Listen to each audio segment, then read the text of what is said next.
Yes! Yes!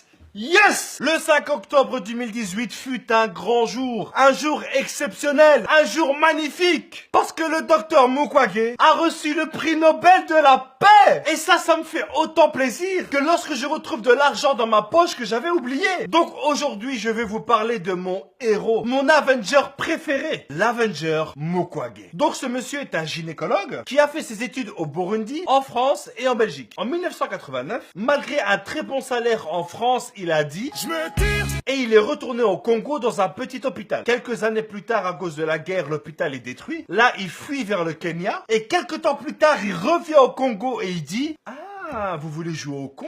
Eh ben, vous savez quoi? Je vais construire un hôpital ici et je pars après. Qu'est-ce que vous allez faire? » Là, ils fondent l'hôpital Panzi, qui est là pour soigner les femmes qui ont été victimes de violences sexuelles pendant la guerre. Parce que je sais pas si vous êtes au courant, mais ça fait des années qu'à l'est du Congo, il y a une guerre, parce qu'il y a des conflits politiques qui créent des tensions. Non, je déconne, non. Non, en fait, il y a la guerre parce que les multinationales veulent continuer à extraire les sols du Congo. Eh ben, tu vois, cette région, il y a beaucoup de conflits. Eh ben, son hôpital à lui, il est là. Et grâce à cet hôpital, il a déjà pu soigner 50 000 personnes qui ont été victimes de violences sexuelles. Et tout ça, évidemment, gratuitement. Faut savoir que dans cette région du Congo, le viol est utilisé comme arme de guerre. Et le truc qui est dingue, c'est que si tu prends une carte, ben tous les endroits où il y a eu des violences sexuelles, ce sont des endroits qui ne sont jamais très loin des ressources naturelles, comme le coltan, l'or, etc.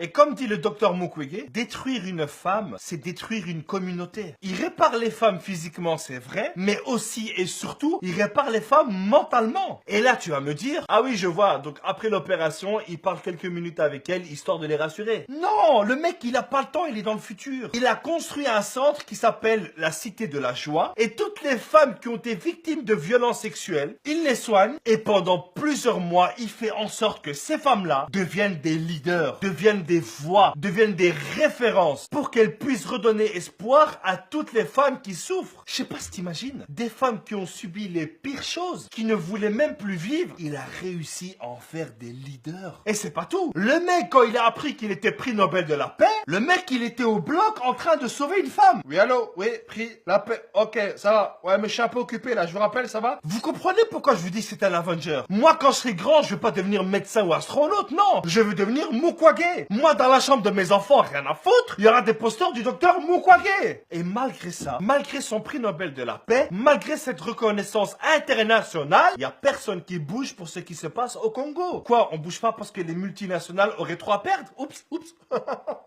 J'ai pas, pardon, c'est pas moi qui ai dit ça. Il a un charisme, une présence. L'autre jour, il arrive à l'ONU, devant tout le monde. Il prend le micro et il dit... Ça marche? Ok.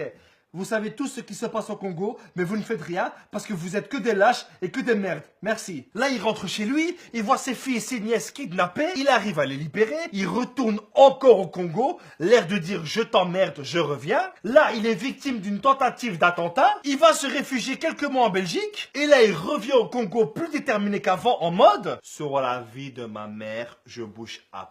Quoi maintenant? Quelques mois plus tard, après qu'on a kidnappé ses enfants, qu'on a essayé de le tuer, il dit quand même, il faut lutter pacifiquement contre le régime de Kabila, plutôt de croire à des élections qui seront d'office truquées. Ça, c'est du courage, bordel. C'est comme si ta mère, elle te disait, ne touche pas à ce gâteau, c'est pour les invités, et que toi, devant elle, tu manges ce gâteau. Aujourd'hui, il y a encore plein de gens qui ne le connaissent pas. Il y a plein de gens qui ont découvert ce monsieur lorsqu'il a eu son prix Nobel. Donc, je vais vous demander un truc. Partagez cette vidéo, relayez cette information. Tout le monde doit connaître ce monsieur. Ce monsieur, c'est notre Superman en vrai. C'est un héros. Donc les amis, je compte sur vous. Faites connaître le docteur Mukwege à tout le monde. Et d'ici là, on se retrouve la semaine prochaine. Merci à tous, c'était Abdel. N'oubliez pas de vous abonner. Et rendez-vous à la semaine prochaine. Peace.